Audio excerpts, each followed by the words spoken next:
Halo semuanya, pernahkah kalian duduk di koridor kampus setelah kelas berakhir, menatap layar laptop dan bertanya-tanya, untuk apa semua teori ini? Kita bicara tentang administrasi publik, tentang bagaimana negara seharusnya dikelola. Tapi di luar sana, berita korupsi seolah menjadi sarapan harian. Nama saya Sepera Zeni Isra, dan hari ini kita tidak akan bicara soal teori yang membosankan. Kita akan bicara tentang algoritma hati. Etika administrasi negara bukan cuma bab di buku teks, ia adalah landasan moral dan prinsip yang harus dipegang teguh oleh setiap orang yang memakai seragam aparatur negara. Ia adalah janji tidak tertulis bahwa kepentingan rakyat harus selalu di atas segalanya.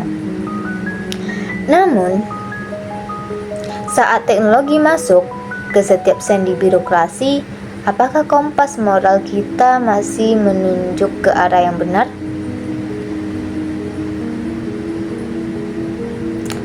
Nah, kita hidup di era di mana semuanya bisa diselesaikan dengan satu klik. Digitalisasi birokrasi menjanjikan efisiensi. Namun, Den Hart and Den Hart mengingatkan kita bahwa di balik layar monitor, tantangan etika justru menjadi lebih kompleks.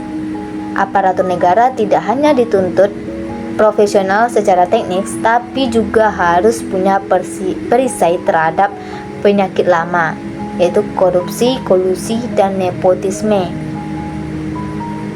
Bayangkan, sebuah sistem e-government, ia punya potensi besar memperbaiki layanan publik, tapi tanpa kepatuhan etis yang kuat, sistem itu hanyalah alat baru bagi oknum yang tidak bertanggung jawab untuk menyalahkan data dan kekuasaan. Akses dan transparansi data adalah peluang, tapi sekaligus ujian bagi integritas seorang aparatur. Nah, mari kita bedah sebuah luka yang masih basah.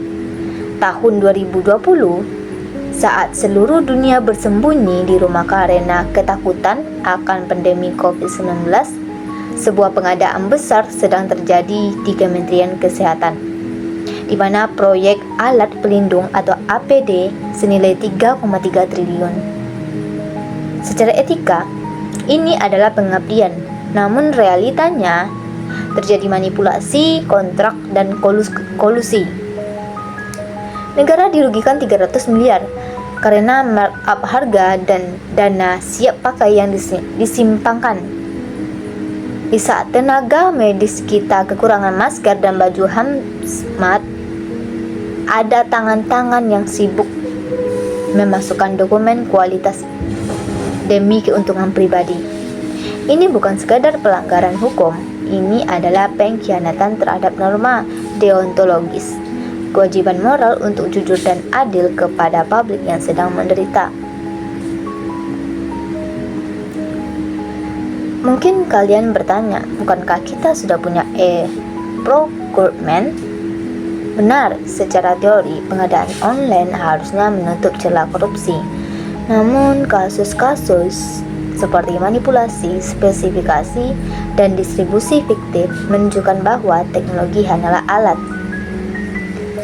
Korupsi di Indonesia seringkali bersifat sistematik, dimulai bahkan dari tahap perencanaan proyek. Pelakunya bukan orang bodoh, mereka adalah orang-orang pintar yang kehilangan kompas moralnya. Jatmiko dan Prabowo pernah menyatakan bahwa digitalisasi tanpa penguatan etika tetap menyisakan risiko besar.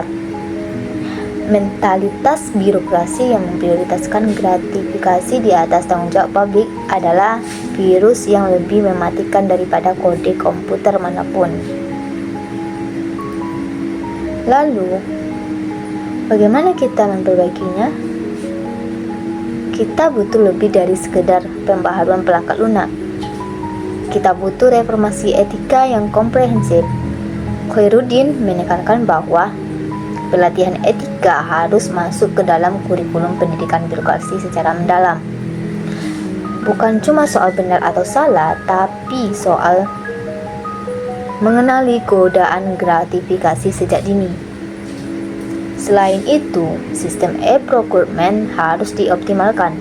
Menurut Putra dan Wibowo, lelang elektronik yang transparan bisa menghemat anggaran negara hingga 20-30%. Bayangkan berapa banyak beasiswa atau fasilitas rumah sakit yang bisa dibiayai dari penghematan itu. Dan yang tak kalah penting, penanaman nilai integritas sejak tahap rekrutmen.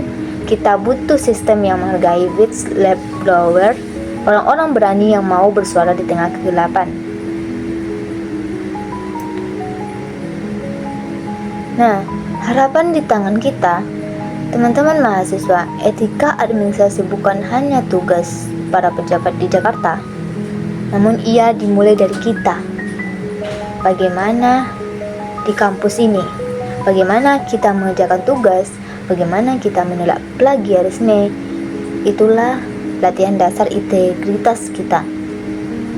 Ketika etika administrasi negara tegak, ia bukan hanya memperbaiki kinerja birokrasi, tapi ia menumbuhkan modal paling berharga bagi bangsa ini,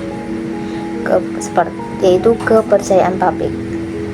Dengan komitmen etis yang konsisten, kita bisa mengubah korupsi dari sebuah norma sistematik menjadi anomali yang langka.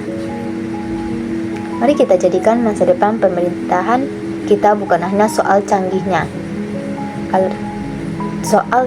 algoritma, tapi soal kuatnya hati nurani. Karena pada akhirnya kesejahteraan rakyat adalah hukum tertinggi. Saya Sepela Zeni Isra untuk masa depan Indonesia yang lebih bersih. Terima kasih. Assalamualaikum warahmatullahi wabarakatuh.